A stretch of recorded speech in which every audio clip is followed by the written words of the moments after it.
우리 내용은 어떻게 이어지냐면 저번 주에 뭐 배웠는지 기억납니까? 뭐 배웠습니까? 저번 주에 뭐 배웠어? 우주. 그렇죠. 우주 탄생에 배웠죠. 그 지구과학적인 측면에서 보면 우주 탄생에 대해서 배웠고, 근데 그 과정에서 우주가 커져가는 것, 시간이 지나가는 것, 온도가 낮아가는 것, 이 이외에도 입자들에 대한 이야기를 좀 했었다, 그지? 우리 흐름 따라 좀 가볼까요? 찬민이는 어저께 좀 봤어요? 괜찮아? 양이 안 많았어?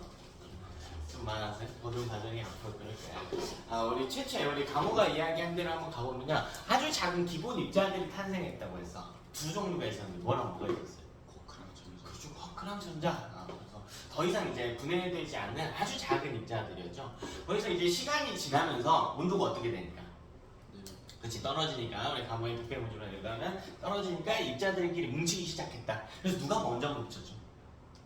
쿼크끼리 뭉쳤다. 그죠? 그래서 뭐가 만들어졌어? 양성자랑 그렇지, 양성자랑 중성자. 자, 이때 양성자를 구성하는 쿼크는 어떻게 돼요?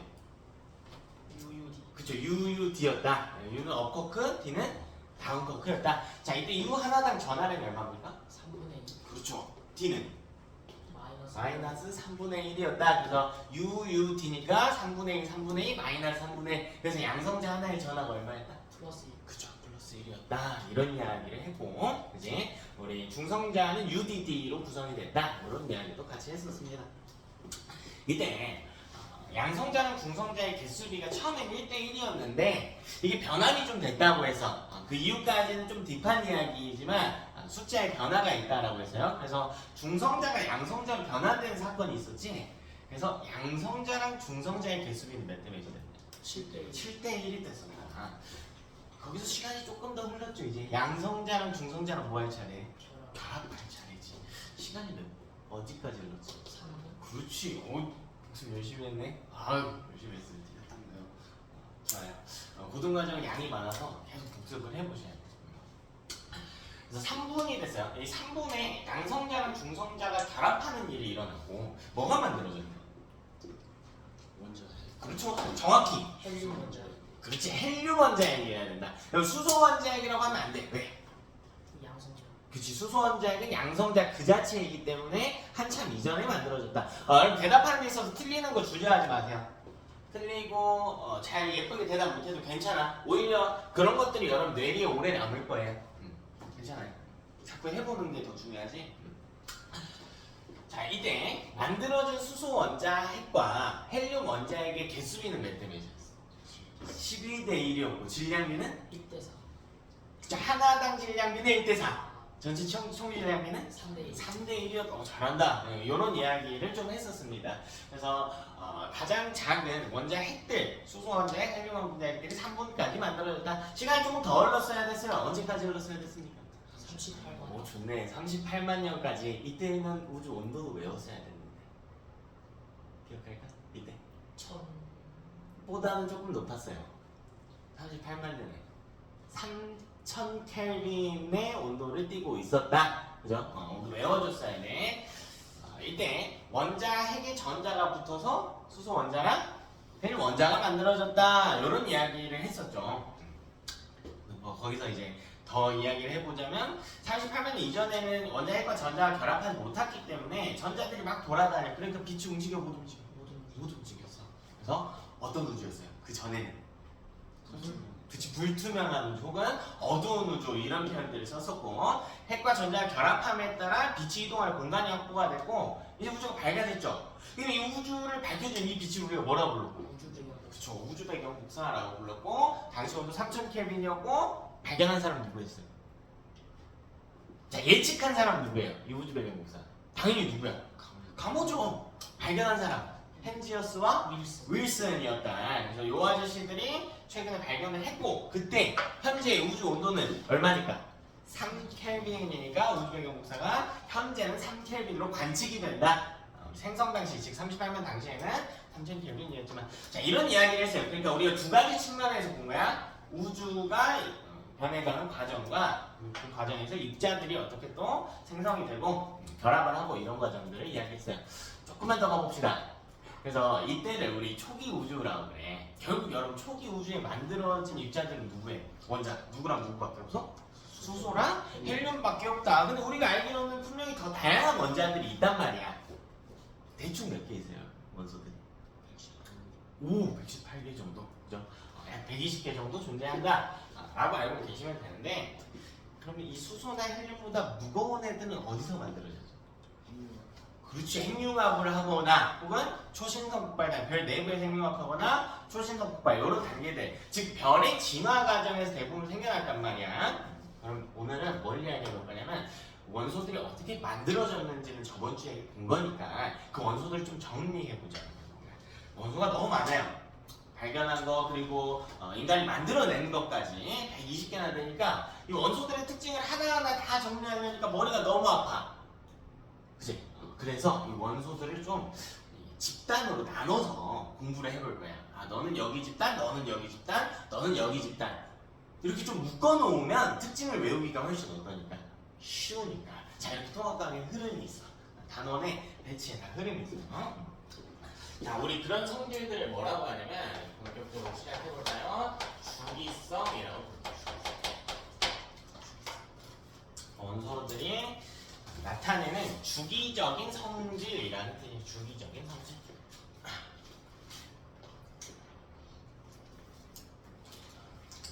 원소마다 나타나는 그냥 공통적인 특징 정도로 보시면 될 것 같아요. 공통적인 특징. 자, 그럼 이 최초로 주기성을 발견한 아저씨가 있었겠지. 너무 옛날까지 가지 말고 한 이 정도부터 시작할까? 데브라이너부터 시작. 과학자 이름 쓰지 말고 주기성의 이론을 했어. 새쌍 연소설. 새쌍 연소설. 자, 이건 데브라이너라는 과학자의 데브라이너. 자, 요거는 시험에 직접적으로 출제 안 됩니다. 이름 정도만 나올 수 있어요. 이름 정도만. 자세한 내용은 안 나와요. 이게 무슨 내용이냐면 원소가 A, B, C, D, E, F 이렇게 있다고 해볼까? 근데 A랑 C의 질량을 이때 재봤어. 그리고 질량의 평균값을 내봤어. 예를 들면 애가 1g이야. 당연히 그람 단위는 아니겠지. 원소가 훨씬 가벼우니까. 우리 나중에 이런 단위들 더 배울 거예요. 애가 3g이야. 그럼 여기 질량의 평균값이야. 그게 B의 질량이었단 말이야. 근데 여기서도 똑같은 일이 일어난다는 겁니다. D와 F의 질량의 평균값을 내니까 E의 질량이 딱 나온 거야. 그러니까 야, 너네 셋이 한 세트, 너네 셋이 한 세트 이렇게 되는 거야. 예를 들면 여러분 이제 고등학교 올라가야지. 들었나? 자, 우리 고등학생들을 학교에서 나눠요. 예를 들면 학년에 따라 나누잖아. 집단에, 그죠? 이런 것처럼 원소를 좀 나눈 것 뿐이야. 너네는 질량에서 조금 비슷한 특징들이 있네. 어떤 나타나는 특징들이 있네. 요게 새쌍 원소설인데 내용까지 됐어요. 이름만 기억하자. 최초로 새쌍 원소설이 있었다. 자, 두 번째는 옥탑. 옥타브설이요. 옥타브설. 요거는 뉴렌즈라고 하는 과학자의 주장입니다. 뉴렌즈. 발음에 따라 뉴렌즈라고 해.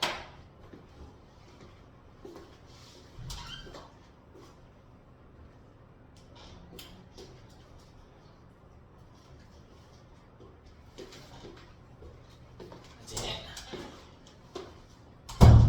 그래서 우리 중요한 표현이 하나 나오는데 옥타. 우리 영어에서 단어 앞에 쓰는 말들을 세글자로 뭐라 그래? 접두사라는 표현 혹시 들어봤어요? 접두사? 자, 이런 숫자에 대한 접두사들이 있어.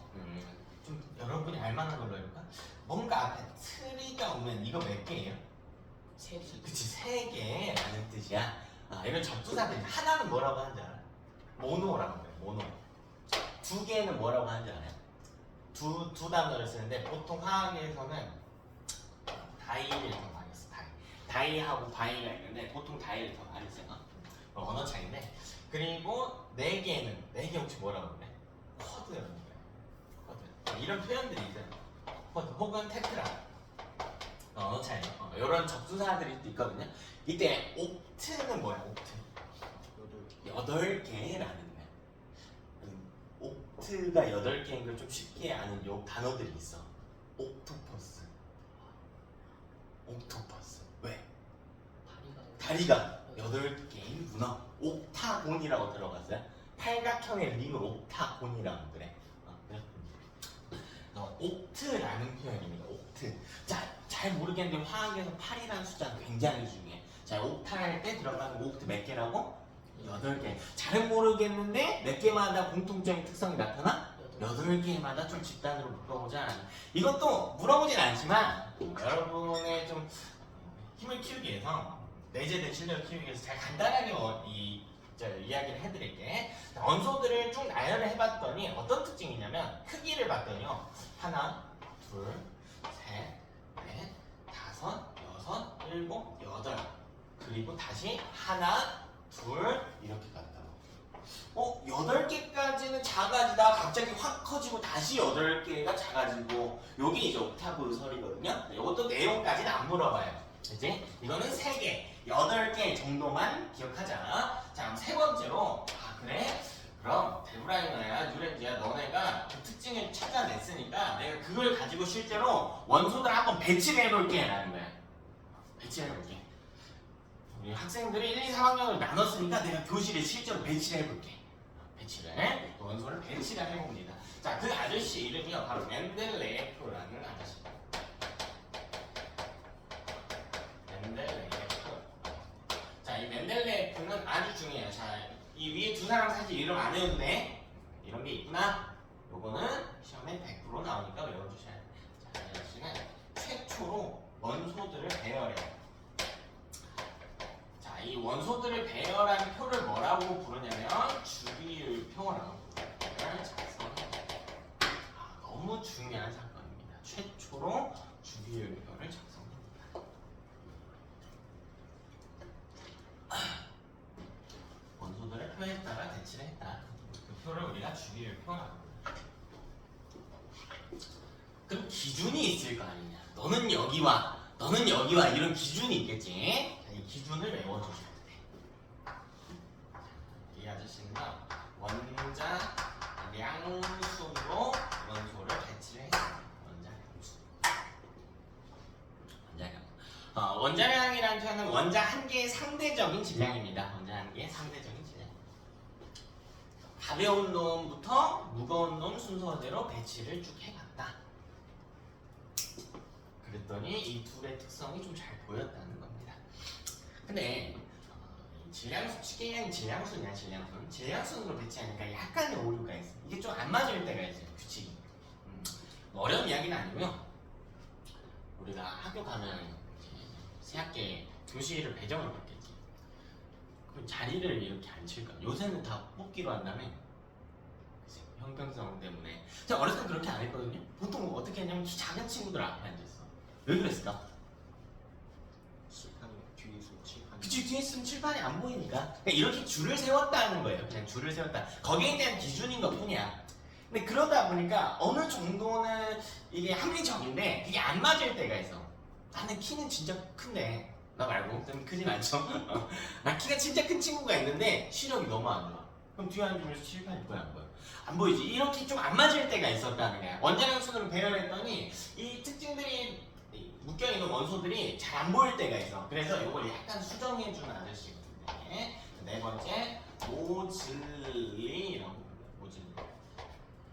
자, 이 아저씨가 주기율표를 수정한 아저씨입니다. 그래서 지금 현대에 쓰고 있는 주기율표는 전부 다 모즐리가 만든 거예요. 이제 거기에 새롭게 발견된 원소들이 추가하는 정도지. 메인 틀은 다 모즐리가 만든 거야.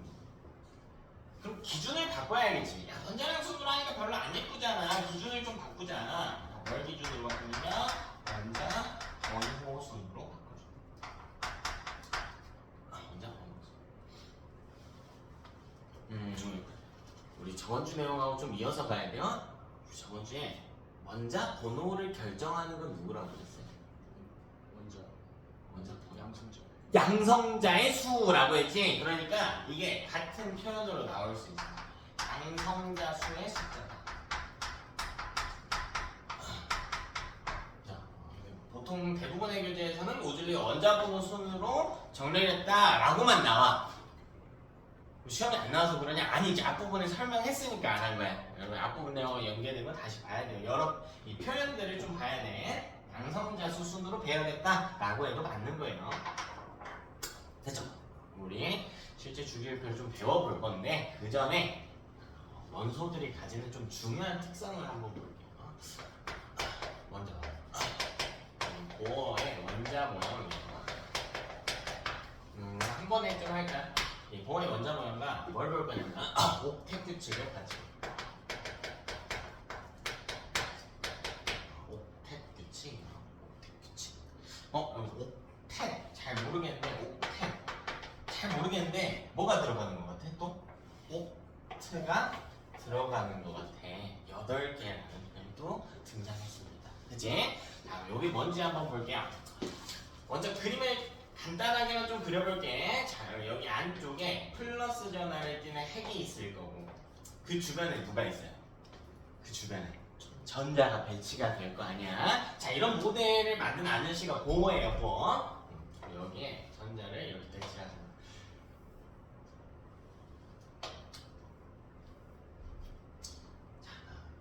여기서 전자가 우리가 이렇게 회전한다라고 배우잖아요. 일부만 그릴게, 이 궤도를. 그럼 이 궤도에 전자가 막 무한대로 들어갈 수 있을까? 그건 아니지. 꽉 차면 안 되잖아, 그지? 더 못 넣을 거 아니야. 그래서 여기에 개수를 좀 세봤더니 몇 개까지 들어가냐면 꼴랑 2개까지밖에 안 들어가. 전자가 꼴랑 2개까지밖에 안 들어가. 자, 정확히는 이게 최대 개수겠지. 최대. 하나만 있을 수도 있죠. 최대 2개까지밖에 안 나와요. 근데 다음 궤도는 좀 어때요?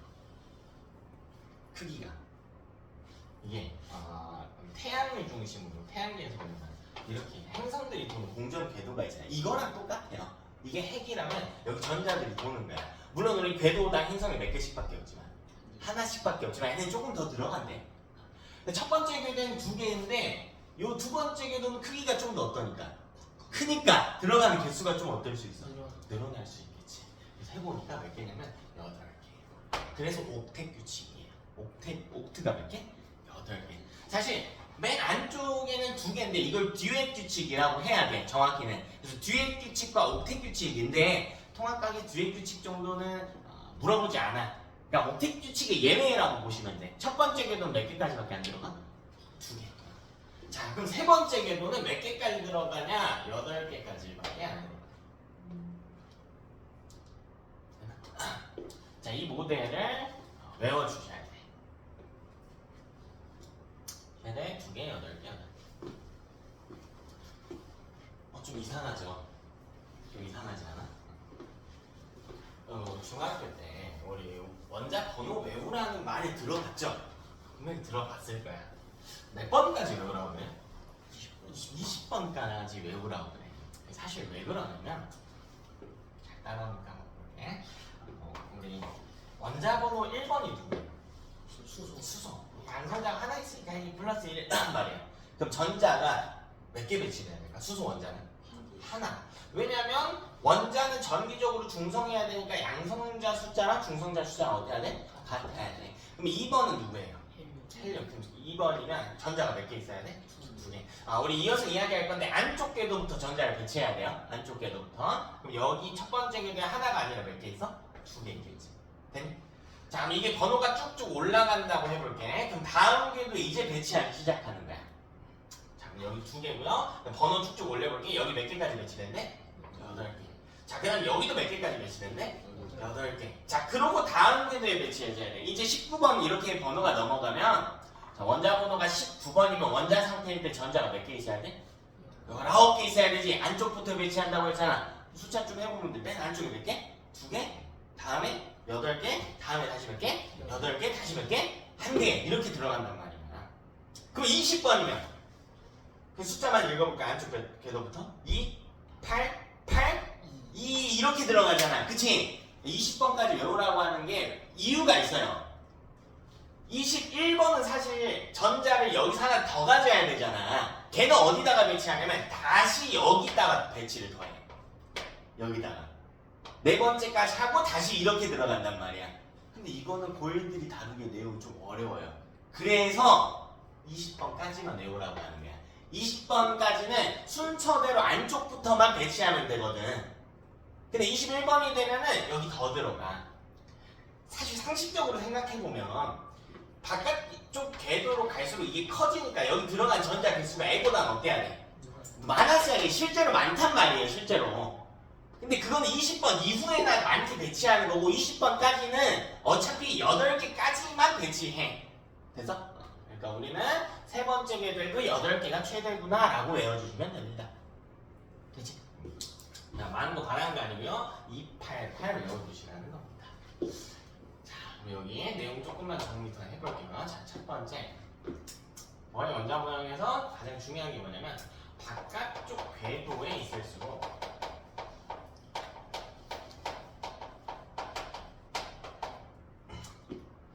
전자가 가지는 에너지가 더 큽니다.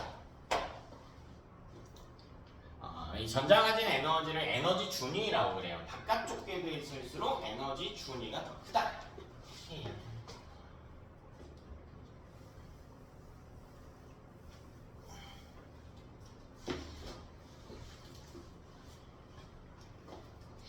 좀 이해하기 쉽게 한번 봐볼까요? 핵이 전자는 음전하니까 서로 어떻게 해?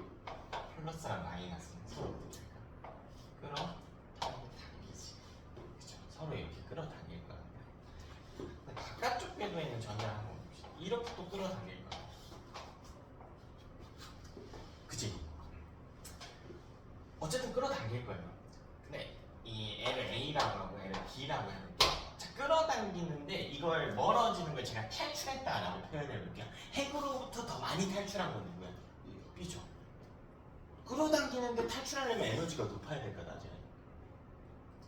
내가 여러분을 끈으로 묶어놓고 이렇게 잡아당기고 있는 거야. 여러분 도망가려면 여러분이 그때 에너지가 높은 상태여야 돼? 낮은 상태여야 돼? 높은 상태여야지. 힘없이 축 쳐져 있으면 도망가 볼까? 못 가겠지.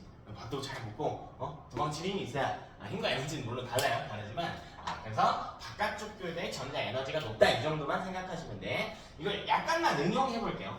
그럼 한번 볼게. 안쪽에 전자가 이렇게 있고 바깥쪽에 전자가 이렇게 있다라고 해볼게. 바깥쪽에 있으려면 에너지가 더 어때야 된다고? 높아야 된다고. 그럼 이 전자가 여기로 이동하는 방법이 있어. 에너지를 흡수해야 될까 방출해야 될까? 흡수해야지. 근데 그때 어떤 에너지를 흡수하냐면 보통 빛 에너지를 흡수한단 말이야. 그럼 이 전자가 여기로 갈 때 빛을 흡수해버려. 그걸 우리가 선으로 볼 수 있어. 그게 뭘까? 선 스펙트럼 중에 흡수 스펙트럼. 저번주에 이제 추가 과제로 스펙트럼 필기는 좀 해오라고 했죠? 여기서 흡수 스펙트럼이 나타나는 겁니다. 에너지를 흡수하고 그걸 관측한 게 흡수 스펙트럼인가요? 자, 그럼 역으로요. 여기 있던 전자가 이렇게 내려올 수도 있지. 그러려면 에너지가 높아져야 돼, 낮아져야 돼? 그러려면 흡수야, 방출이야. 방출, 에너지 방출이야.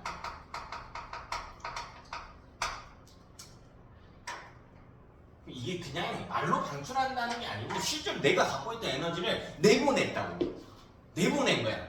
그럼 그 에너지의 형태가 빛이란 말이야. 그럼 그걸 우리가 눈으로 볼 수 있겠지. 사실 맨눈으로 보이는 영역은 아니에요. 사람 눈으로 보이는 영역은 아니지만 어쨌든 빛이 실제한단 말이야. 그거 띠에다가 기록을 해놓는 거야. 그게 뭐예요?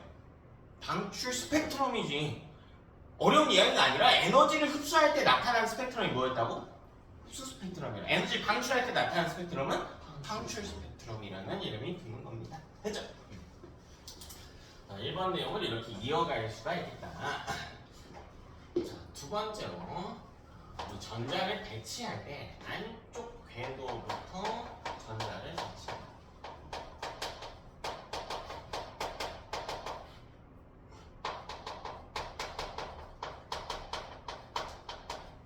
안쪽 궤도부터 전자를 배치.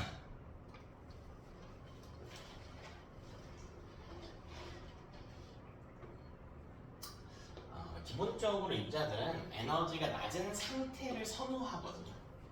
에너지가 낮은 상태를 선호해. 사람과 좀 비슷한 것 같기도 하고.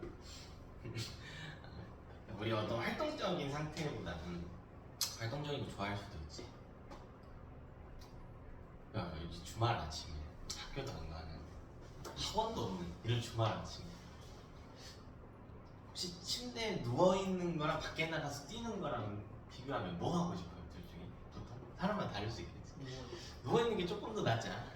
난 오늘 새벽에도 그 생각을 했어. 6시 반에 제 루틴인데 런닝을 좀 해야 돼. 런닝 안 하면 이 패턴이 깨지는 것 같아서 너무 싫어요. 오늘 수업도 많은데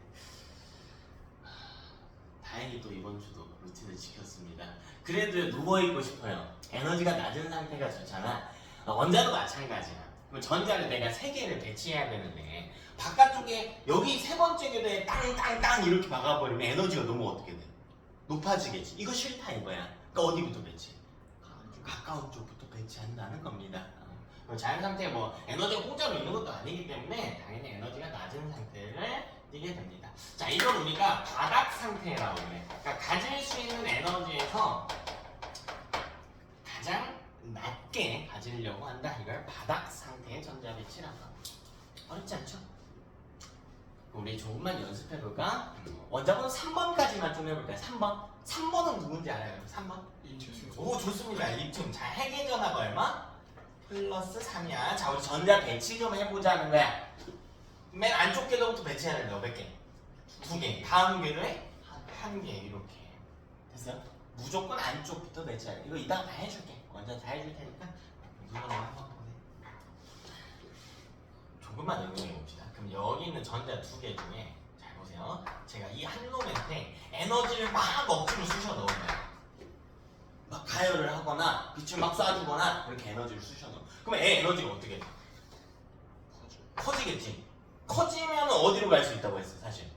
바깥쪽으로 갈 수 있다고 했지. 그러니까 이런 리튬도 있단 말이야. 안쪽 궤도에 그럼 전자 몇 개만 남아? 둘 중에 하나가 여기로 갔다라고 치면 하나. 다음 궤도에 2개. 그럼 애랑 애를 비교해보면 누가 에너지가 높은 상태일까? 왼쪽 오른쪽? 오른쪽. 이걸 들뜬 상태라고 그러거든요. 근데 들뜬 상태는 고2 때 나요. 근데 들뜬 상태를 다루게 되면 문제가 뭐냐면요, 어떻게 배치할지 예측하기가 어려워요. 사실 여기다가 배치할 수도 있지만 여기다가 배치할 수도 있거든요. 그러니까 전자가 어디 있는지 확정될 수 있어 없어? 없죠. 그러니까 우리가 바닥 상태부터 배우는 거야.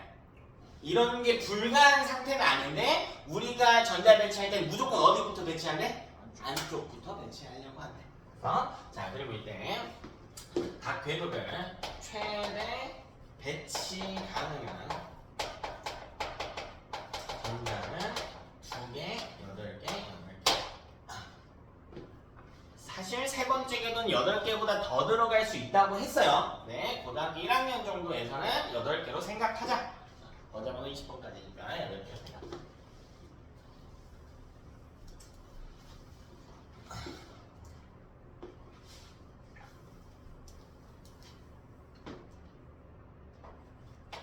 세 번째.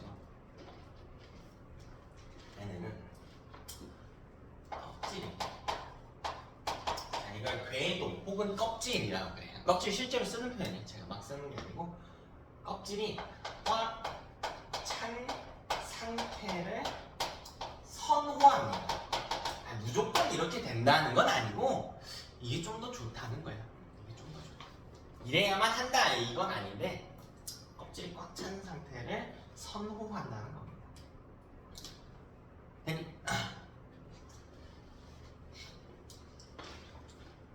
예를 한번 들어볼까요? 제가 부모님이 운전해 주신 차에 탔다고 해볼게요. 어릴 때. 자, 이제 3남매거든요. 항상 자리쟁이 탈전이 있단 말이야. 어릴 때 보통 어디 앉고 싶어 했냐면 우리 집은 이 뒷좌석에 가운데에 앉고 싶어 했어. 왜냐면 그러면 밖에가 잘 보이잖아요. 어릴 때니까. 거기에 대한 이제 자리쟁이 탈전이 있단 말이야. 그럼 보자. 만약에 그 차에 나 혼자 탔어. 그럼 나 어디 앉는 거야? 가운데. 그러니까 선호하잖아요. 그치? 근데 위로 형이 있거든요. 5살 더 오래 형이 있어. 어릴 때 5살 차이면 몸집 차이가 클 거 아니야. 그럼 형이랑 같이 타면 나는 가운데 앉을 수 있어 없어? 없지. 자, 얘네도 마찬가지야. 항상 껍질이 꽉 차 있는 상태일 수 있어? 그건 아닌데 상황이 된다면 꽉 채우려고 시도를 한다는 거야. 자, 그럼 이게 아주 중요해지는데 이게 바로 이온이 형성되는 원리예요.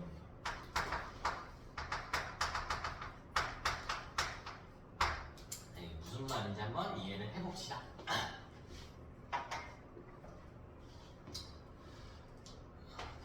예를 한번 들어볼게요. 우리 원소 좀 아무거나 좀 가져와 볼게. 주아야, 원소 기호 혹시 20번까지 외워져 있어? 조금 괜찮아요. 찬민이는 외워져 있어? 혹시 4번 정도만 해볼게요. 4번이면 누구지? 베릴륨. 자, 그럼 우리 베릴륨 원자를 좀 그려볼게요. 이 원자라는 표현 굉장히 중요해요. 그냥 쓰는 게 아니라요. 베릴륨 원자라고 하는 건 이온하고 구분해서 보셔야 돼. 원자랑 이온은 아주 큰 차이가 나거든요. 얘는 이온하고 차이점이 뭐냐면 전기적으로 중성이어야 돼. 다시 원자는 뭐라고? 전기적으로 중성. 이거 구분 안 하는 친구 너무 많아. 한번 그려보자. 몇 번이라고? 4번. 4번인 이유는 핵 안에 양성자가 몇 개 있기 때문에 4개. 그럼 플러스 4의 핵을 띄고 있겠죠? 그럼 전자가 몇 개 있어야 돼? 4개. 이걸 이상하게 알고 있는데 고등학생들인데 이렇게 대답하는 경우 4번이니까 4개요. 아니야. 4번인 이유는 양성자가 몇 개? 4개. 근데 원자는 전기적으로 뭐 해야 되니까? 중성이어야 되니까 전자도 몇 개 있는 거야? 4개 있는 것 뿐이야. 그럼 4개의 전자를 배치를 해봅시다. 한쪽 궤도부터 배치해야죠? 맨 안쪽에 몇 개? 2개. 자, 다음 궤도에 2개. 자, 실제로 그려야 되는데 제가 그냥 숫자로 쓸게요. 실제로 그냥 이렇게 해놓고 여기 하나, 둘, 다음 궤도에 하나, 둘 그려야 되거든? 시간이 너무 많이 걸릴 테니까 숫자로 쓸게요. 그럼 이건 껍질이 꽉 찬 상태가 아니라는 겁니다. 껍질이 꽉 찬 상태가 아니에요. 그럼 꽉 찼다는 게 뭔가요? 최대 개수까지 있는 거. 이거는 별로 안 좋아해. 뭐 상황이 여의치 않으면 어쩔 수 없이 이렇게 있겠지만, 그럼 이거 껍질을 꽉 채우려고 해볼게요. 두 번째 껍데기에 전자가 몇 개까지 들어가요? 그럼 이걸 꽉 채우려면 전자를 좀 주워오면 될 것 같아. 몇 개를? 무려 6개나. 근데 방법이 하나 더 있다. 어떻게 하면 좋을까? 이거 꽉 채우려면 6개를 얻어오는 거 말고 방법이 하나 더 있어. 전자 2개를 버려버리면 되지. 그럼 이 두 번째 껍질 자체가 날아갔잖아. 그러면 첫 번째 껍질만 꽉 찬 상태가 된단 말이야. 자, 이때 보통은 숫자가 적은 쪽을 선택해. 보통은 숫자가 적은 쪽. 얻는 것과 잃는 것 중에 숫자가 적은 쪽을 선택해. 무조건 그런 건 아닌데 경향이 있어요. 그럼 얘는 전자를 어떻게 하려고 합니까? 전자를 버리려고 한다고. 몇 개를? 2개. 그러면 이렇게 갈 텐데요. 여기서 삐죽 튀어나갈게. 전자 2개. 자, 이게 이렇다는 표현입니다. 자, 근데 양성자는 이런 건 아니죠. 양성자는 여전히 몇 개? 4개. 그러니까 플러스 4여야 된단 말이야. 자, 이때 전자를 배치해볼까요? 몇 개입니까? 전자 2개죠. 전자 하나당 마이너스 1인데 전자가 2개밖에 없어. 그럼 총 전하가 얼마가 될까? 플러스 2겠죠. 앞으로 전화 이야기 할 때는 2 플러스라고 해주셔야 돼. 오케이? 숫자가 먼저 기호가 먼저 오는 건 나중에 산화수라고 해서 다른 용어에서 쓰거든요. 그냥 뭐 그 정도는 그렇게 하면 안 돼요. 왜냐면 그렇게 쓰면 혼동이 돼버려요. 표현 자체가 아예 달라. 기호를 먼저 쓰는 건. 그럼 이건 베릴륨인데 뭐라고 써줘요? 2 플러스 이렇게 써줘요. 그럼 얘는 베릴륨, 즉 4번의 원소이긴 하지만 전자가 몇 개야? 2개지. 그러니까 4번이니까 전자 4개 하면 돼, 안 돼? 안 된다.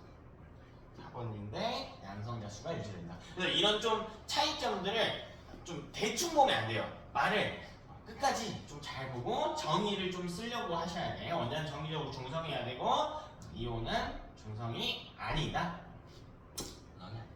여러분이 중학교 때 분명 이온들 이런 거 좀 들어는 봤을 거 아니야. 없거나 이래서 양이온이 되고 음이온이 된다. 그 이유가 여기 있었다고. 껍질을 뭐 하려고 한다고? 꽉 채워주려고 한다. 그럼 그냥 이거 한번 볼게요. 여러분 리튬 이온이 되면 전하가 얼마였는지 혹시 기억나나요?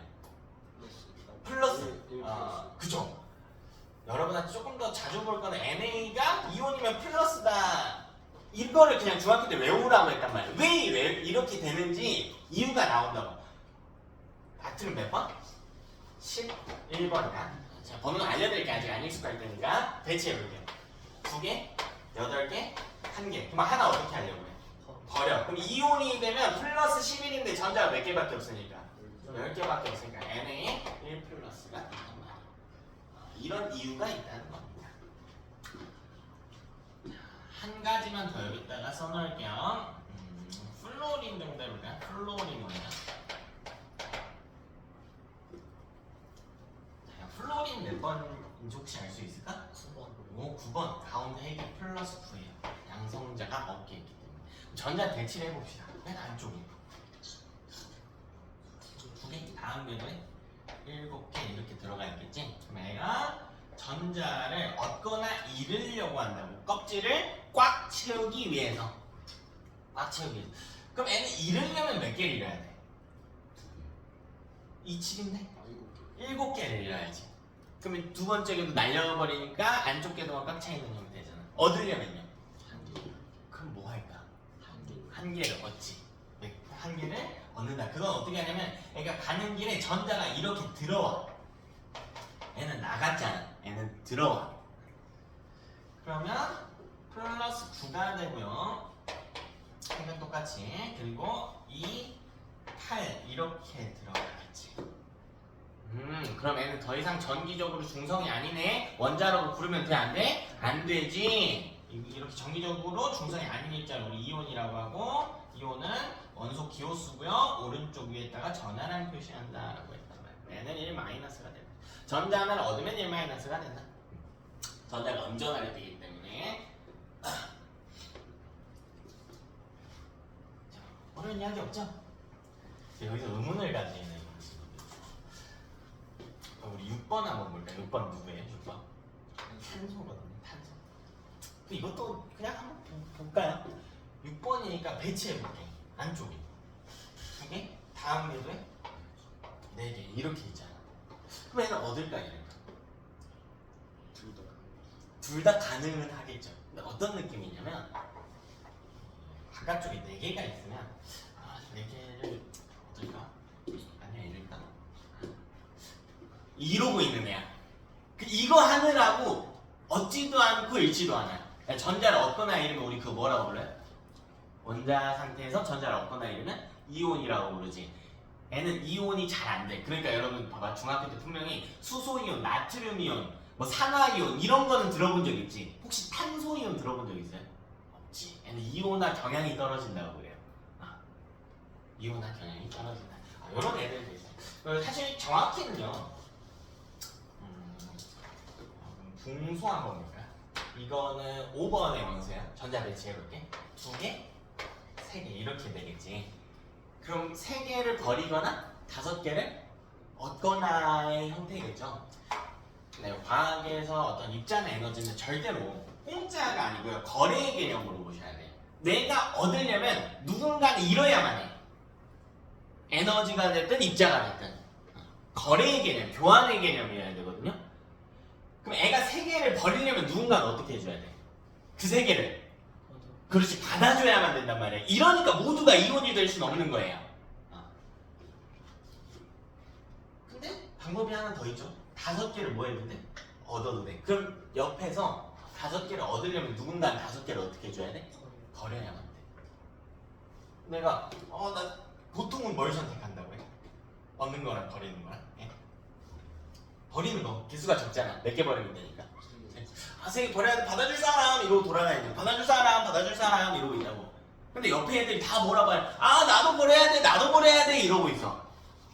그럼 왜 버릴 수 있어 없어? 없지. 모두가 버리려고 하면 아무도 못 버린단 말이야. 그러니까 얘가 포기하는 거야. 3개 버리는 게 더 편한데 그래 네 거 나한테 줘. 그러니까 5개를 얻을 때도 있단 말이에요. 그러니까 오늘 배우는 것들은 절대적인 규칙은 아니에요. 경향성들에 대해서 배우는 거야. 경향성들에 대해서. 요거를 이야기를 안 해주면 여러분 나중에 분명 이때 이렇게 배웠는데 라고 하겠지만 경향성에 대해서 이해를 하면 좀 정확하게 여러분이 알 수가 있을 거예요. 그러면 우리 먼저 주기율표에 대해서 이야기를 해볼게요. 주기율표에 대해서 이야기 하면서 좀 같이 볼게요. 자, 원소들을 실제 표에다가 배치할 겁니다. 근데 너무 많이 배치하면 힘들다. 너무 많이 배치하면 120개 언제 다 해요? 언제 다 해? 언제 다 해? 그래서 다 하지 말고요. 몇 번까지? 20번까지만 좀 하자. 자, 여기에 표가 있다고 생각하시는데 일단 눈으로 한번 볼게요. 자, 우리 배치할 텐데 누구부터 배치한다고 했어요? 무슨 순으로?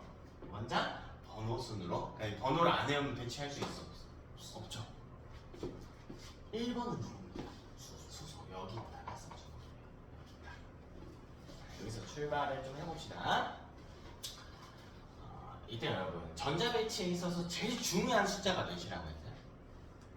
8. 그죠? 맨 안쪽만 2로 예외성이 있었고 8. 그래서 무슨 규칙이라고 해서? 옥텟 규칙이라고 했었죠? 그럼 여러분이 가로로 8칸이 있다고 생각해봐. 한 칸, 두 칸, 세 칸, 네 칸, 다섯 칸, 여섯 칸, 일곱 칸, 여덟 칸. 여기다가 다음 원소 써줄게요. 누구예요? 산소. 헬륨. 2번. 산소는 8번. 괜찮아. 원소 번호는요. 원자 번호는 사실 왼쪽 아래에 이렇게 써져요. 얘가 1, 2 뭐 이렇게 써주면 돼. 뭐 순서대로 했으니까 굳이 안 써도 되겠지만. 3번은 누구야? 리튬이야. 근데 여기서 아주 큰 차이가 발생해요. 이 두 원소랑 리튬에 큰 차이가 발생해. 자, 수소 배치 한번 해볼게. 몇 번? 1번이니까 원자 상태 기준으로 배치할게요. 전자 몇 개? 안쪽 궤도에 하나. 끝. 그래서 헬륨은요? 안쪽 궤도에 2개. 리튬은? 2개? 1개 이렇게 들어가지. 그러면 이 얘네랑 얘랑 무슨 차이가 발생했어 지금? 아주 큰 차이가 있잖아. 이 둘과 얘의 차이. 아주 큰 차이가 있어요. 껍질의 수가 달라. 전자의 수가 아니라 껍질의 수가 달라. N 껍질 몇 개야? 둘 다. N은 2개. 그래서 껍질의 개수가 달라지면 다음 줄에다가 배치를 해주는 거야. 수소 밑에. 자, 그럼 첫 번째 줄에 배치되는 원소들은 껍질을 하나만 가져야 돼. 근데 잘 생각해보면 첫 번째 껍질은 좀 예외성이 있었단 말이야. 안쪽 궤도에, 맨 안쪽 궤도에 전자 최대 몇 개? 2개. 그러니까 원소도 2개밖에 없어요. 첫 번째 껍질만 가지는 원소가 둘밖에 없어요. 둘밖에. 자, 여기 3번. 같이 할게. 리튬. 4번 누구예요? 베릴 역할에다가 써주면 돼요. 베릴. B2. 영어죠? 베릴 자체가. 5번. 붕소. B고요. 여기다가 써줍니다. 영어로 이제 보론이거든요. 보론. 보고 앞 글자를 따는 거예요. 6번은 탄소 C, 카보네이트 C. 20번까지는 무조건 외워야 돼. 무조건 외우는 거야 얘는. 7번? 질소, 니트로젠, M이에요. M. 자, 8번 산소, 옥시즌 O. 됐어? 자, 9번 플로린, F, 플로린. 자, 그 다음 10번은 네온이지, Ne 이렇게 되지. 헬륨 밑에 있어야 됩니다. 이 표기 때문에 이렇게 칸 지켜주셔야 돼. 그래서 제가 8칸으로 쪼개놓은 거예요. 8칸. 자, 넘어와 볼게요. 여기 나트륨, 여기 베릴륨 밑에 마그네슘 이렇게 옵니다. 근데 여기서 줄 바꿨네요. 여기 줄 왜 바꾼다고 했어? 껍질의 수가 달라져서 우리 네온은 10번이란 말이야. 10번 배치해볼게. 10번 2개, 8개. 나트륨은 11번이야. 배치해볼게. 2개, 8개, 1개. 껍데기가 늘어났네. 줄 바꾸네. 그리고 마그네슘 13번 알루미늄 A. 3번 알루미늄. 14번 규소. SI. 규소라는 이름보다 실리콘이 익숙할 수 있겠다. 실리콘입니다. 실리콘 규소가. 15번 인 P고요. 포스페이트. 뭐 여러분이 뭐 자주 다룰 만한 애는 아니고 DNA에 좀 많이 포함되어 있는 거죠. DNA. 그런 게 있다. 16번 황 설파이드 S입니다. S.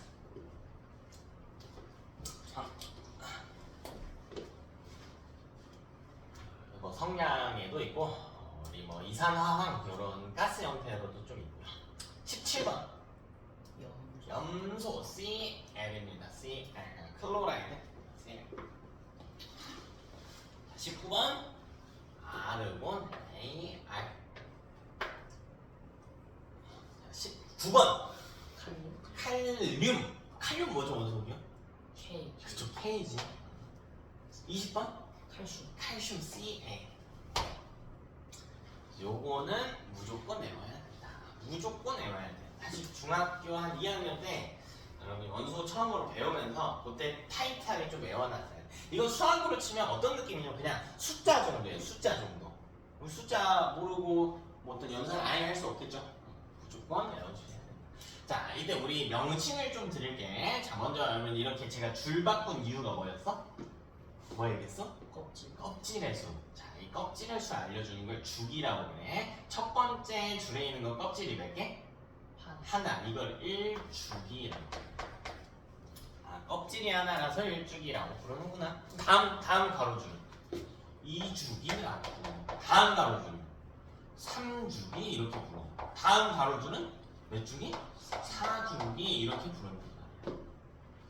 아, 물론 더 있겠죠. 이 뒤로 원소도 더 있습니다. 뭐 스칸듐부터 해가지고 쭉쭉 더 있는데 이 밑에 사실 7주기까지 있거든요. 아 근데 7주기까지 있는 걸 우리가 7주기까지 있다 정도만 아시면 되고 이 뒤에는 전혀 배치하실 필요가 없다고요. 우리 20번까지밖에 한다고요.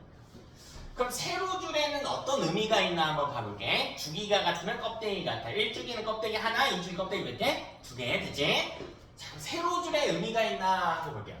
자, 첫 번째 세로줄에 배치된 원소들 N의 특징 볼게요. 수소, 리튬, 나트륨 3개만 볼게요. 3개. 하늘까지 하면 너무 많으니까. 자, 1번이거든요. 전자 배치 해볼게요. 몇 개? 1개. 3번. 전자 배치.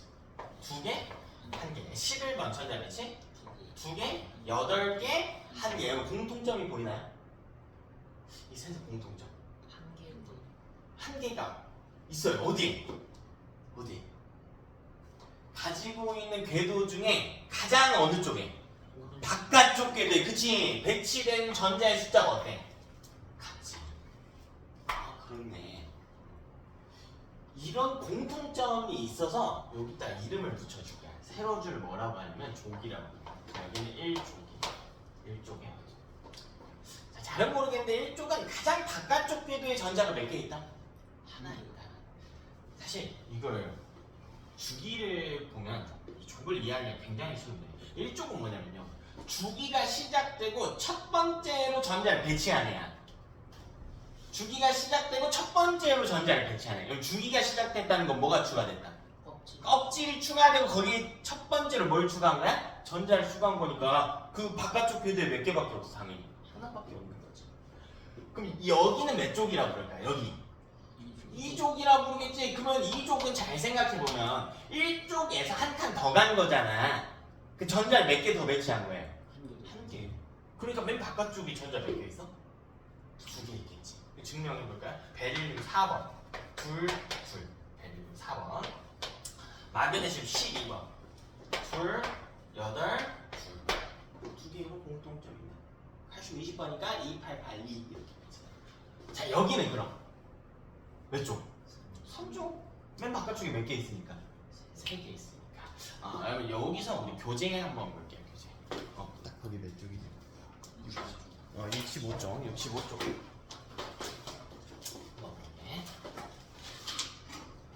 여기 전체 주기율표가 나와 있습니다. 네, 여러분 아까 20번 넘어가면 규칙이 좀 이상해진다고 했죠? 그래서 제가 딱 20번까지만 그린 거고 교재에는 전체 주기율표가 나와 있어요. 교재에 있는 게 더 정확하겠지 당연히. 정말 더 많이 그렸으니까요. 근데 3족이 여기 중간에 21번이 있잖아. 21번부터 시작해요. 표 한번 볼게. 칼슘 옆에 보면 21번에 SC라고 돼 있으니까 스칸딘 보이니? A부터 3족이에요. 그리고 쭉 빠져. 3족부터 12족까지는 20번 이후의 원소에만 존재하거든요. 딱 정확히 10개의 족이 빠져요. 봐봐, 여기 2족 다음에 쭉 있다고. 3족, 4족, 5족, 6족 쭉 해서 12족까지 있다고. 딱 몇 개 빠져? 10개. 그럼 여기는 3족이 아니라 몇 족일까? 13족이야. 근데 우리가 다루는 20번까지는 사실 2족 다음에 배치되는 원소이기 때문에 3족처럼 생각하시면 돼. 바깥쪽에 전자가 몇 개 있다? 그냥 3개 있는 거야. 3개 있는 거예요. 그럼 여기는요? 이제 14족. 여기는 15족. 여기는 16족, 17족, 여기 몇 족? 18족. 어렵지 않죠?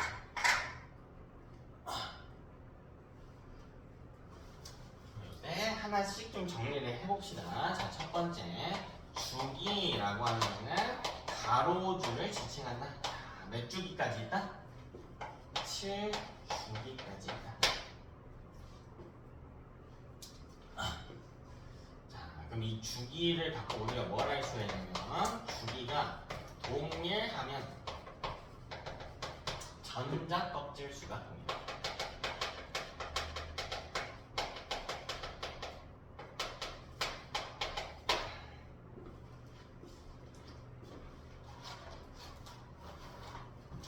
주기가 동일하면 이 전자 껍질 수가 동일하구나.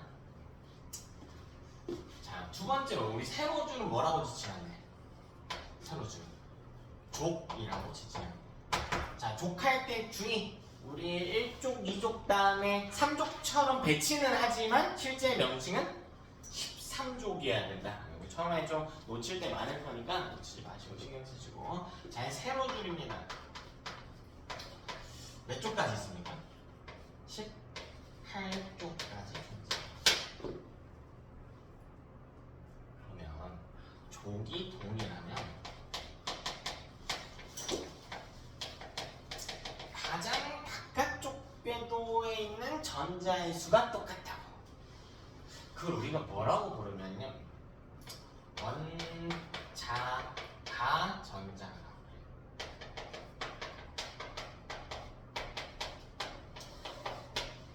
좀 쉽게 볼까요? 원자에 가생인 쪽이 있다고. 제일 바깥쪽 궤도에 존재하는 전자의 수가 있다.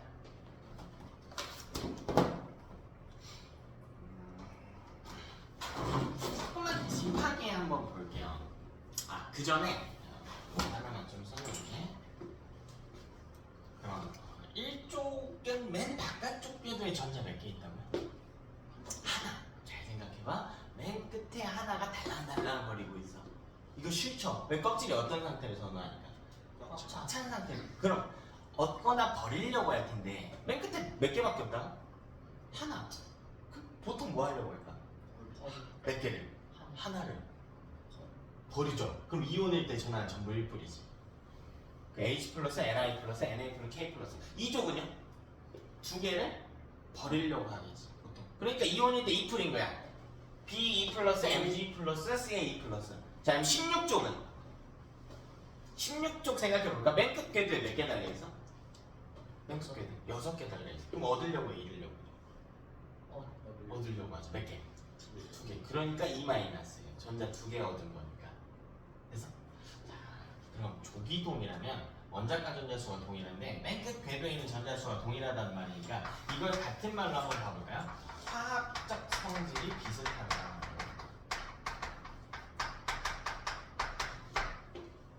단 예외가 있어요. 단 예외가 있어. 수소는 예외적으로, 이거 너무 중요해. 나머지 1쪽과 성질이 다르다. 모두 비슷한 건 아니에요. 수소는 예외입니다. 자, 왜 그런지 한번 볼게요. 수소는요 1쪽입니다. 1쪽은 맨 끝 궤도에 전자가 하나밖에 배치되지 않았습니다. 자, 그럼 나머지 원소들 기준으로 볼게요. 리튬. 자, 얘는 2개 있고 1개 있는 거야. 그럼 여기 몇 개가 있어요? 꽉 찬 거예요. 그럼 이 비율로 한번 나타냅니다. 8개 중에 하나니까 그냥 8분의 1 정도만 차 있는 거예요. 그러니까 사실 절반도 안 차 있으니까 버리는 게 편한 거지. 이해되니? 자, 나트륨도 볼까요? 11번. 사실 이거 여러분 주기율표 보면 봐봐. 몇 주기야? 몇 주기야? 3주기. 그럼 껍데기 색이 바로 그리면 돼. 그리고 안쪽은 무조건 꽉 차 있어야 된다고. 안쪽부터 배치하니까. 그리고 몇 쪽이야? 1쪽이니까 이 팔이 이렇게 배치하는 거야. 그 주기율표 사실 여러분 괴롭히려고 있는 게 아니라 도와주려고 있는 거야. 자, 어쨌든 얘도 세 번째 교대 8개까지 들어가는 거니까 얼마나 찬 거야? 8분의 1만큼 찬 거예요. 이해되니? 버리기 편하죠. 근데 수소는 이상한 놈이란 말이야. 배치해볼까요? 여기 몇 개? 하나. 근데 이 맨 안쪽 궤도에는 전자가 몇 개만 배치돼? 2개까지만 배치되죠. 그럼 얘는 얼마나 찬 거야? 2분의 2분의 1만큼. 그러니까 얘네랑 입장이 다르지. 수소는 1주기의 원소이기 때문에 주의 규칙을 따른단 말이에요. 그래서 예외성이 있다. 예외성이. 그런 이유가 있는데 뭐 이유까지 배울 필요는 없대요. 여기서 조금 주의할 표현이 있어요. 이 원자과 전자수. 볼게. 1쪽은 몇 개? 몇 개? 1개인 거야. 원자과 전자수. 2쪽은요? 몇 개? 2개인 거야. 그래서 13쪽은 몇 개야? 3개. 이름만 13쪽이고. 자, 17쪽은 몇 개? 원자과 7개인 거야. 됐나? 근데 18쪽 한번 볼까요? 18쪽은 맨 바깥쪽에 몇 개를 집어야겠다? 8개. 로 고정일까요? 아니죠. 아닙니다. 왜 아닐까? 헬륨 때문에. 헬륨은 1쪽이니까 안쪽 궤도에 몇 개밖에 없어? 2개밖에 없지. 그러니까 18쪽은 맨 마지막 궤도에 배치된 전자의 수가 무조건 같다고 할 수 없죠. 자, 사실 용어 정리 정확하게 들어가면요, 맨 바깥쪽에 있는 전자, 우리 원자과 전자라고 했지. 다 아니고요, 최외곽 전자. 최외곽 전자라고 불러. 최외곽 전자는 2개 아니면 8개가 맞거든요. 근데 원자과 전자의 정확한 표현을 보면 그 전자들 중에서, 최외곽 전자들 중에서 최대로 이룰 수 있는 전자의 수란 말이야. 이게 무슨 말이냐면, 그냥 좀 비교를 해보자. 그러니까 최외곽 전자랑 원자과 전자랑 똑같은 거예요. 여기까지는. 얘도 1개, 2개, 3개, 뭐 7개 이렇게 온단 말이야. 근데 최외곽 전자가 2개 아니면 8개야. 얘가 헬륨 때문에, 얘는 네온 때문에. 그렇게 과학자들이 머리가 아픈 거야. 아씨, 얘 때문에 좀 차이가 있네. 머리가 아파. 뭘 생각하냐면요, 얘네를 보니까 헬륨하고 네온의 공통점을 한번 볼게. 얘 2개, 얘 2개, 8개. 이 둘의 공통점 혹시 좀 보이나요? 공통점. 껍질이 그렇지, 꽉 차있죠. 이게 18쪽의 특성이야. 얘는 그럼 얻거나 잃을 필요가 전혀 없지. 얘는 태생부터 완벽한 애들이에요. 그럼 잃으려고 해요, 안 해요? 전혀 안 하지. 그러니까 잃을 수 있는 전자의 수가 몇 개일까? 0개야. 그래서 18쪽은 원자과 전자는 0개야. 좀 디테일이 떨어지는 뭐 교재나 이런 데서는 최외곽 전자가 같다라고 해버리거든. 안 돼요. 원자과 전자라는 표현이 여기서 온 거야. 원자과 전자는 무조건 0개. 18쪽은 0개입니다. 0개. 좀 주의해서 보세요.